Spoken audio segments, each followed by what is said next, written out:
कर्नाटक चुनाव में भाजपा का किला ढहना तय। एक दो नहीं, हर चुनावी सर्वे में भाजपा का है डिब्बा गोल। मोदी का गाली वाला इमोशन कार्ड भी वापस। वहीं भाजपा की इंटरनल सर्वे के नतीजे देख अमित शाह खुद घबरा गए।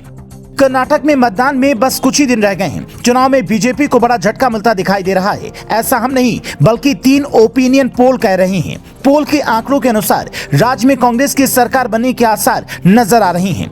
वहीं बीजेपी और जेडीएस का ग्राफ नीचे गिरता दिखाई दे रहा है। सर्वे के नतीजे बताने से पहले हम कर्नाटक चुनाव किन किन मुद्दों पर लड़ा जा रहा है उसको बताएंगे। इस समय कर्नाटक में राजनीतिक दलों का ताबड़तोड़ चुनाव प्रचार अभियान जारी है। जहां कांग्रेस ने भाजपा सरकार में हुए करप्शन को लेकर मुद्दा बनाया, तो वहीं भाजपा हिंदुत्व के नाम पर वोट मांग रही है। जब हिंदुत्व वाले मुद्दे से भाजपा को फायदा नहीं मिला, फिर मोदी ने खड़गे के ऊपर की गई हल्की टिप्पणी को गाली बता के जनता से भावुक अपील कर दी। दरअसल कांग्रेस अध्यक्ष खड़गे ने हल्का बयान देते हुए मोदी को जहरीला सांप बता दिया था। उन्होंने चुनावी सभा में कहा था कि जो भी चखेगा वो मर जाएगा। भाजपा ने खड़गे के बयान को लपट लिया। पीएम मोदी ने अपनी को बेबस और कमजोर जैसा जताते हुए 91 गालियों की डायरी खोल के जनता से भाजपा को वोट देने की अपील की। पीएम मोदी के गाली वाले स्टंट पर प्रियंका गांधी ने करारा पलटवार किया है। प्रियंका गांधी ने अपने बयान में कहा है, सार्वजनिक जीवन में इस तरह की बातों को झेलने का साहस दिखाना चाहिए। प्रियंका गांधी ने प्रधानमंत्री मोदी को अपने भाई राहुल गांधी से सीख लेने की भी सलाह दी, जो देश की खातिर गोली खाने को तैयार हैं। प्रियंका ने कहा, लेकिन वो पहले ऐसे प्रधानमंत्री हैं जो आपके सामने आते हैं और रोते हैं कि उन्हें गालियां दी जा रही हैं।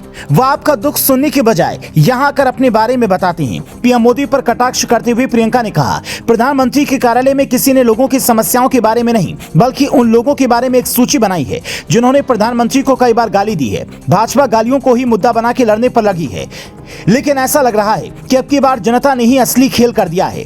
सर्वे के नतीजे ऐसे आ रहे हैं जिससे लगता है कि भाजपा के जय वीरू यानी प्रधान सेवक और चाणक्य की छुट्टी होने वाली है, क्योंकि कर्नाटक चुनाव को 2024 के लोकसभा चुनाव का सेमीफाइनल माना जा रहा है। जब सारे सर्वे बता रहे हैं कि भाजपा के हाथ से कर्नाटक निकलने जा रहा है, फिर समझ लीजिए प्रधान सेवक को झोला उठाने के जाने का समय आ चुका है।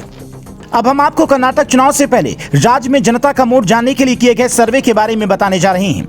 सबसे पहले हम गोदी मीडिया के नाम से जाना जाने वाला एबीपी न्यूज चैनल के सर्वे के नतीजे बताएंगे। इस सर्वे में बीजेपी को 74 से 86 सीटें, कांग्रेस को 107 से 119 सीटें, जेडीएस को 23 से 35 सीटें मिलते हुए दिखाया गया है। वहीं अन्य के खाते में 0 से 5 सीटों का अनुमान है।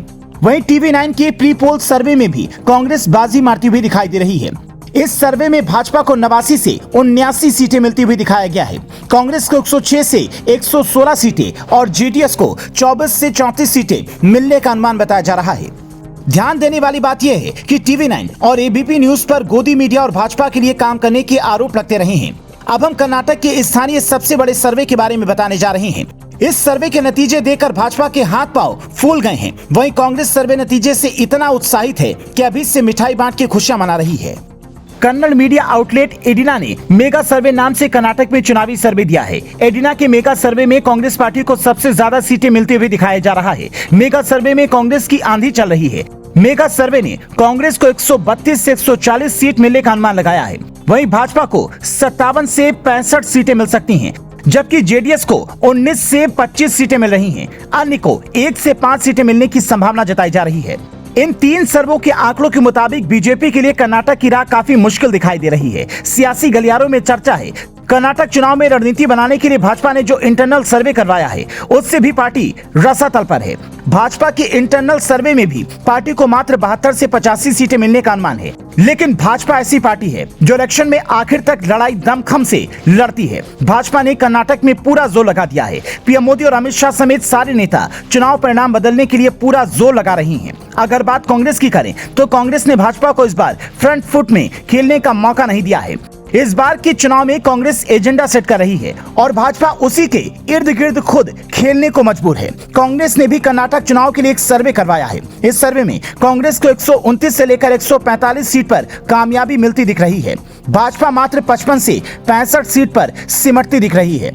कर्नाटक में मतदान 10 मई को होने हैं और नतीजे 13 मई को आएंगे। अब चुनावी सर्वे कहां तक सही है ये तो 13 मई को पता चलेगा, लेकिन इतना तो तय है कि कर्नाटक चुनाव देश की दशा और दिशा दोनों तय करने वाले हैं।